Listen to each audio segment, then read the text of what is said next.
Welcome back, hunters. I'm the SurvivalVis, and we return to Mandibles. We're going to hop in to do some new hunts with some actually new animals. So let me just get into the hunt menu. So, as you can see down the animal list, there are a lot of new names. Now, the DLC animals are, I'd probably say 80% done, maybe 75% done. It's more the technical side of things, like replacing the menu descriptions, menu picture, calls, etc. The models and animations are all in from what I've seen so far, trying out once or twice.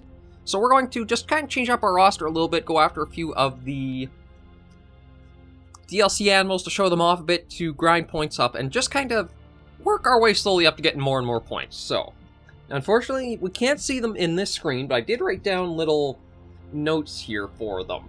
So for the first one, the Stenodictia. That one I nicknamed Hoverbug. I actually have seen that one in game. It's a really nice replacer for the Makokana, actually. Moving down, the Euoperatura has been replaced by the... oh boy, that's a term. The Cerasilepidopteron, which is Mothra. It's a rather unique and really good-looking model. I am quite happy with that as a replacer. That actually, I think, might be a better creature than Euoperatura, just because this is kind of a bit of a blander-looking... oh, right, I guess I gotta stay on that. A bit of a blander-looking animal there. Next up, the big Rhino Beetle has been replaced by the Euparis, which is the Evil Weevil. So be on the lookout for big guys like that. And the Pulmona Scorpius has been replaced by the Garlanura, or the Nope. That's all I wrote was Nope. I don't remember too much about what it looked like, so if you see a big Nope, it's a safe bet that that's probably what that is. And then moving down, the Arthroplura has been replaced by the Pyrophasma, which is Stick Girl. And then maybe the last one we'll cover is the Critorbis, which is replaced by the Adalia, the Not-So-Ladybug. So how are we doing on points? We actually... ooh. Okay. Maybe we'll try Fluvius Veterum. That's actually a nice roster, isn't it? We are getting up there in points, so this would be a really good way to grind up a few more.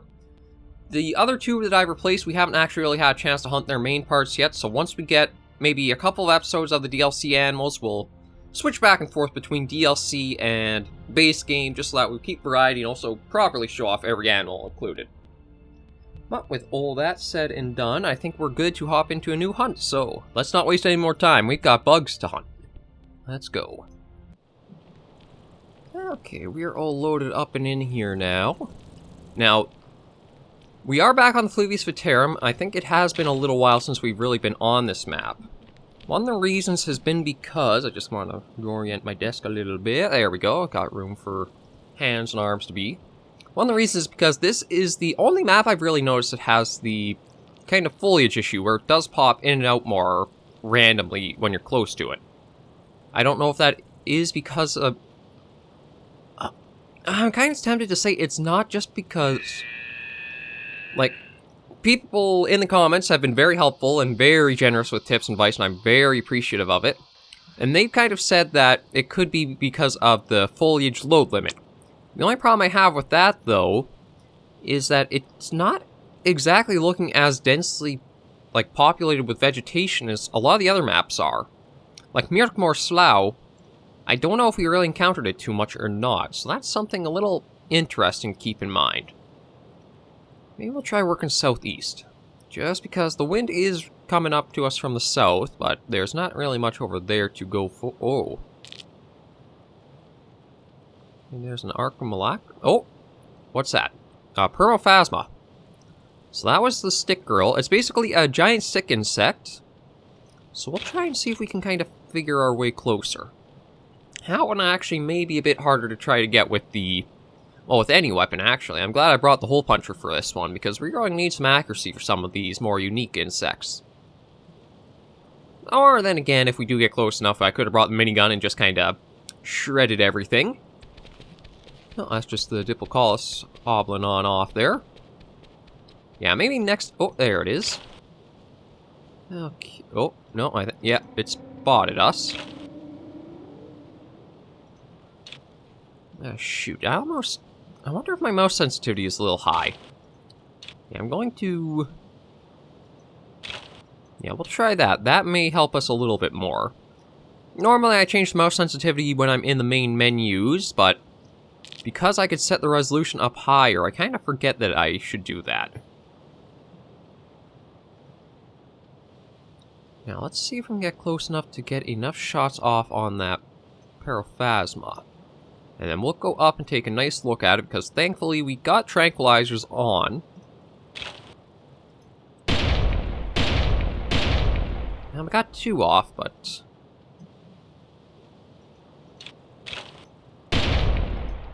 there she goes. I was waiting for her to kind of make that appearance again. So we'll head on over, take good luck. We don't have to worry about the trophy ship taking her off from us. And with all the double ammo... not double. I'm not Elmer Fudd, damn it. Double. Double ammo. Double. We'll go take a good look, see what she's like. Well, that may be a little fun gag episode to do with an Elmer Fudd impersonation. I don't know, we'll have to see down the line. I don't think we have anything rabbit-like, though. Well, we'll take a good look, see what the stick insect is like. This one, very good work and detail on it. Like, even from afar, we were able to make out some good features to it. And coming up closer, you can really see them. Like the... they aren't barbs, but almost like hair-like structures all along there. The texture fits the model really nicely. Nothing looks stretched or out of place for it. Oh, just the Hylonomus over there. I have to say, a lot of the models and the textures have been fitting really well. I think the only ones where they kind of feels like they may be a bit stretched for like the Yaprotura or some of the more weirder body shapes. But that could just be because of the experience at the time, and with more practice and time, they've just really improved, and it shows that the mod author, or... I mean, is it author or developer? What one do you think would be more fitting for somebody who's kind of behind? I guess developer. The mod developer, you really get to see these superbly done models and textures that fit so nicely with the theme. That was a good one as well, so I want to show off more of their work if we can find another animal. Hylonomus, Archimolacris. I do wonder what else might be around here.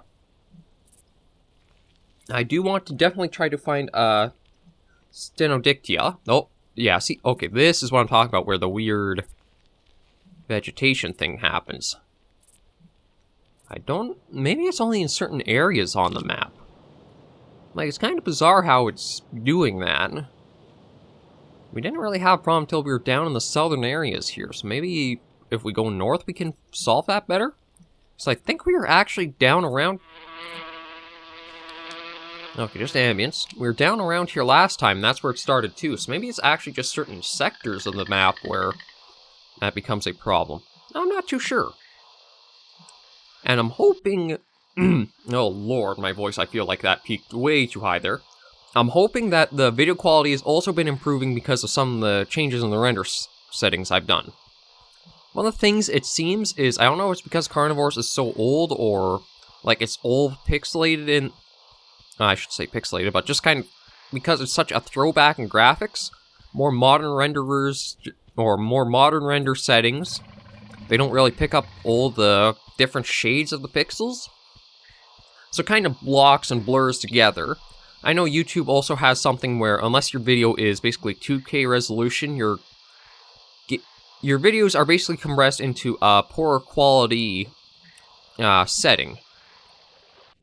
Like, I think the setting that gives you the better quality is VP9.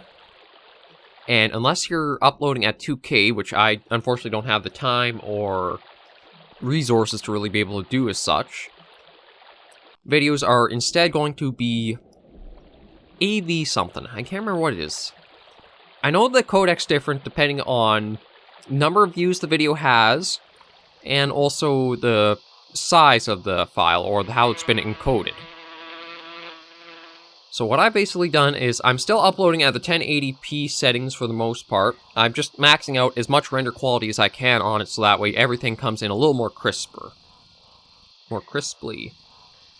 Why is it that I always seem to go into these weird tangents about the grammar when I'm trying? Must be because it's the first thing I'm recording, and I'm trying to warm myself up a bit for anything else, because I still want to do a Far North episode today. And then I have one more episode to try to figure out what I'm going to do. Probably do another Monster Hunter. Maybe try to do a more generalistic build video, but just want to try to keep myself warmed up, get into the flow, and with those 3 done, that covers all my recordings for another week. If I had more time and availability to be able to do recordings, I'd probably try to get more videos out, but for now, I just want to stay more steady and consistent with what I've got. And just keep browsing around. We should be able to see something as we get up and along here more. And another question I had from a video a little ways back is why I don't use the radar in my hunts. To be honest, it takes away a lot of the feel of hunting. When you have it, you know exactly where everything is, so it doesn't feel like a hunting game anymore. It feels more like a shooter, where it's just, there's the dot, go dot, shoot, and that's the end of it. Whereas without the radar, you don't know what's exactly around you. Like, the Jurassic Park Revolution episode we just did was a very, very good, or actually no, just coming up will be a very, very good indicator of it. I mean, keep getting back and forth, but where you don't exactly know where things are, and they will surprise you pretty quickly. It adds a little bit more thrill and excitement, so you don't exactly know everything that's going to happen. Because we're not exactly trying to do like a speed run of any of the Carnivores mods we do. I want to do a full playthrough where you guys can kind of feel how long it might take to kind of grind out some of the points, or how they feel to just play for yourselves and give you guys a chance to see, in case you don't have the time or that, to try them out yourselves. A lot of ambient noises, but I don't think there's anything around us, to be honest. I almost thought that was the Operatura sort of sounds, but maybe not.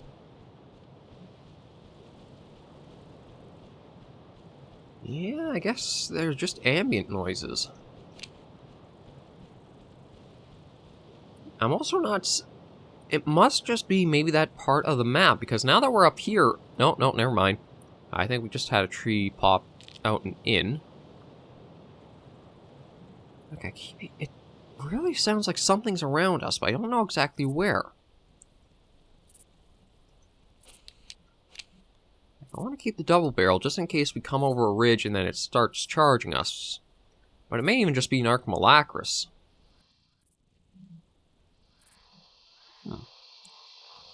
Okay, nothing else really up this way. But we do have a ways to go. Maybe we'll try going to the northwest there. See how there's that kind of formation of ridges or that. That may give us something we can... Oh, just want to get the hole puncher ready, because we may be going... Oh, just more ambience. God, hopping back and forth between all the different carnivores makes you forget what is and isn't ambience between them.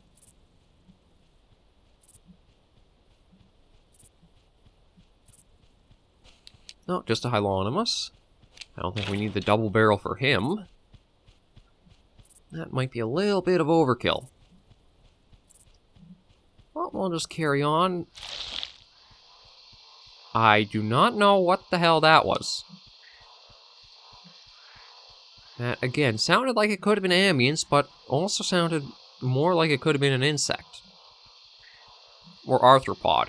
I'm not exactly sure where you'd make the distinction of insect to arthropod with considering all the things we have going on.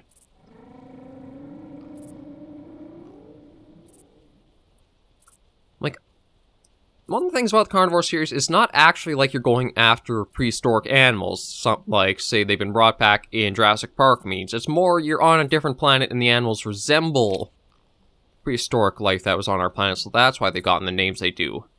Oh, no, it is here that's little fades in and out is happening too. I'm really surprised at that, because I guess maybe there is enough scattered around us that maybe we're hitting that load limit. Oh lord, yeah, some places you really see it. Yeah, the Baterum, I don't remember doing this until we really increased the resolution though, so this may be one of the maps we'll try to be a little less active on, just so that... Oh lord, just so that we don't have... We kind of show the mod off at its best, and we don't try to focus too much on the shortcomings of little stuff like this happening. As it can be a little trippy trying to hunt and look around through it all.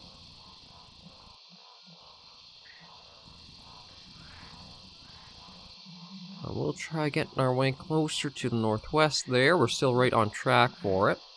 And hopefully we really do see something. I don't know if it's because we've been going in the direction the wind's been blowing that anything might be scaring away from us, or we just haven't been observant enough. But we'll get our way up there slowly but surely and take some good looks around. This might actually be a good chance to cut back down and go south, because the wind surprisingly hasn't changed all that much throughout the entire time on the map.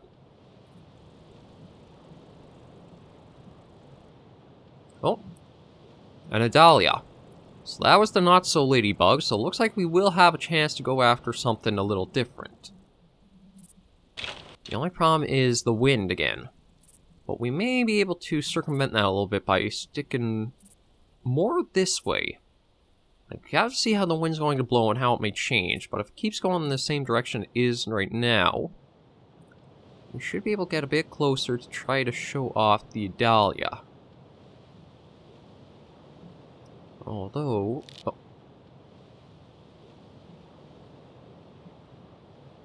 Okay, so this is where we gotta try to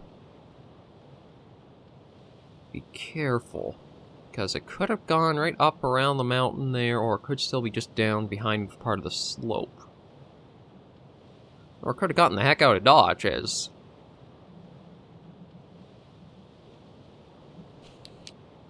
yeah, I think it just completely bolted on us. I also didn't realize that there was a little dip there.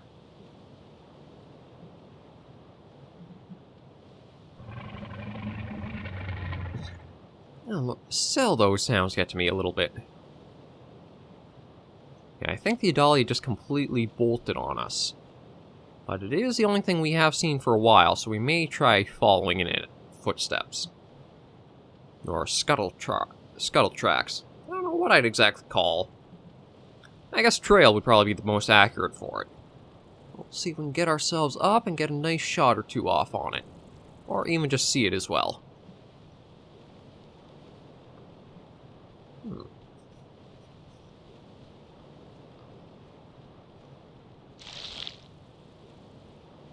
Okay, so there is a lot of just insect ambience too. So that little, I guess, crunching-ish sound has just been me hearing ambience. I thought it would have been something like a Yopro turret nearby, but I guess not.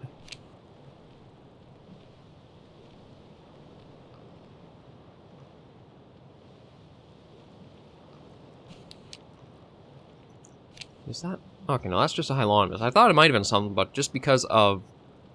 I guess the way that one sort of branch or plant was, it looked like an extra leg or even a snout. Yeah, I think that Adalia, unfortunately, is quite a ways gone.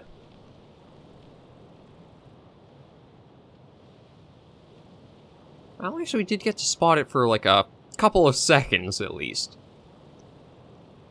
Well, that's the reason why I do like Without the Radar, because you don't know what you'll find next. You don't know exactly what and where things will be. Having that kind... oh, I hate that screech. That is one of the ambient sounds I have to say is the most irritating, just because I think it's the certain frequency of it is all for me. I mean, granted, it can be a little startling, come out of nowhere too, but think of it like nails on a chalkboard or something like that, where it's just, oh, that's where it went off to. Although I'm surprised that it's, oh, well, there's the winch for you, showing how much of a pain it can be. I just, see, it is running back and forth, but the problem is it's up on an area where it's basically a bolt. Uh-oh. There we go. I was going to say, it's up in a bowl, so if we did try going up there, it probably would have came for us, but decided to do that anyway. So this is the Adalia. It is basically just a giant ladybug. Right down to the shell textures and everything, so it does replace the Carnivores. I think this might have just been a smaller one. I don't know what the size range is, but that's another animal we got to show off rather nice and easily. And maybe what we'll do is we'll work our way to the south. I just want to head up here, make sure... Yeah, I don't see any others running around up here. We actually have a nice little sum of points right now between the Adalia and the... what is that? Alright, the names aren't replacing the calls, so that is the Ferrophasma. That was the other one we got. I would like to try just to get the one commenter's favorite DLC animal, just so we can show it off, the Stenodictia. Now, with it replacing the Macrocana, I thought it would have been a little more common, but it seems like I was misled.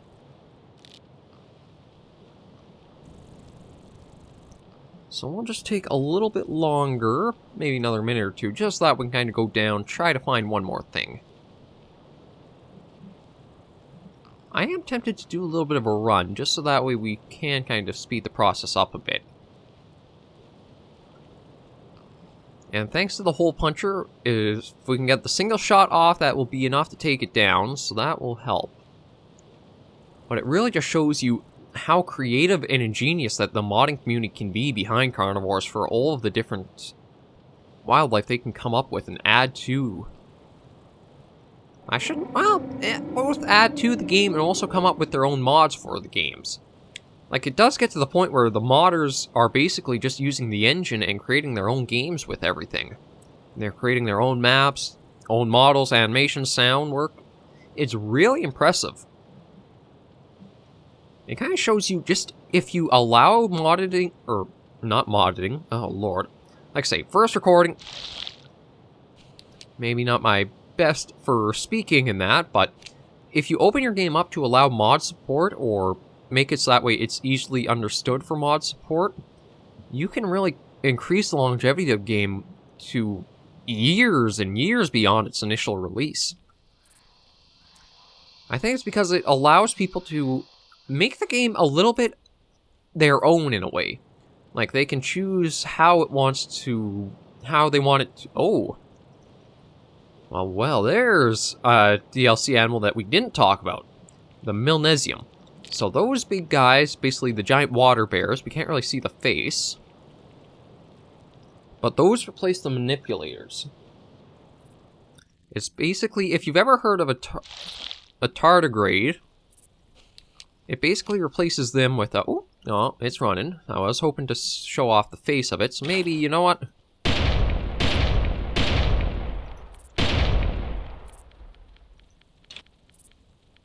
Yeah, it's probably not going to give us much points. I don't think we got actual negative points, but... we'll take it down, we'll walk up and show it off. If you guys have ever looked at a tardigrade, there's this really strange microscopic animal with a rather disturbing face, but... what I guess the mod author decided to do was make a tardigrade giant-sized for it. So this is the Milnesium. And it is a fairly big one. This guy does replace the manipulator. There is another animal that can replace the manipulator. I figured we'd start with this one. And its feet are surprisingly bear-like. Okay, can we get up? Sort of, kind of. Yeah, so unfortunately, the majority of the face is stuck in the mountain. But it basically is like a leech face in a way. Like, it's this round mouth with a bunch of teeth and almost like a sucker that's closed up for what it looks like. I was actually not expecting to see that as one of the animals we'd come across out here. I knew we replaced him with that, but I didn't think we would actually get the chance like that to try taking one on. I was really hoping to try to find the Stenodictia. There should be... you know what, maybe we'll try a Macrocana call too, just see if we can lure one in from somewhere. I mean, the call still hasn't been replaced, so that's one thing that's still to do, but like I say, as you can see, all the animations, everything in the mod, or for the animals, are in place. It's just more of the technicalities to get through, or the technical details. Oh, we did get a call back, and I think it was over this way.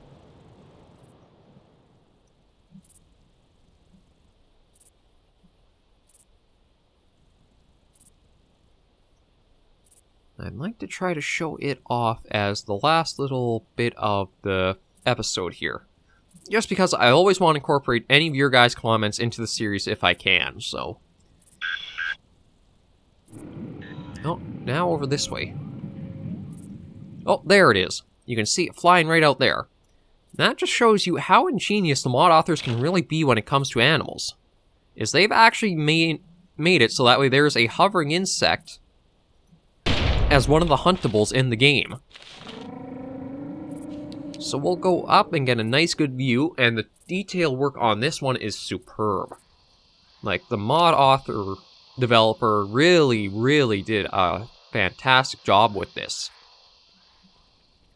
Like the gradient in the wings for the lighter tip down to the more orange of the base. The detail, even the eyes, you can see a little bit of texture work with the different shades of the pixels for that too. Like, fantastic work. But with that, we are good to end this episode here, so let's head on back to the menu and see how we're doing.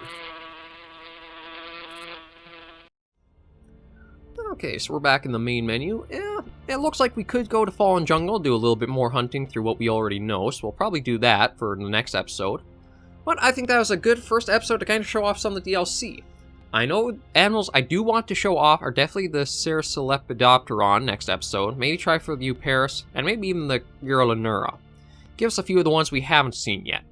But I want to thank you guys very much for joining me on another episode of Carnivores Mandibles. If you do have a DLC animal you'd like to see us spend a little extra time on or try going after, be sure to leave it in the comments below. I'm always hoping to take your feedback in and show it on video and just kind of involve you guys more than just your kind of watch along for what something else goes on. You don't really have feedback in it.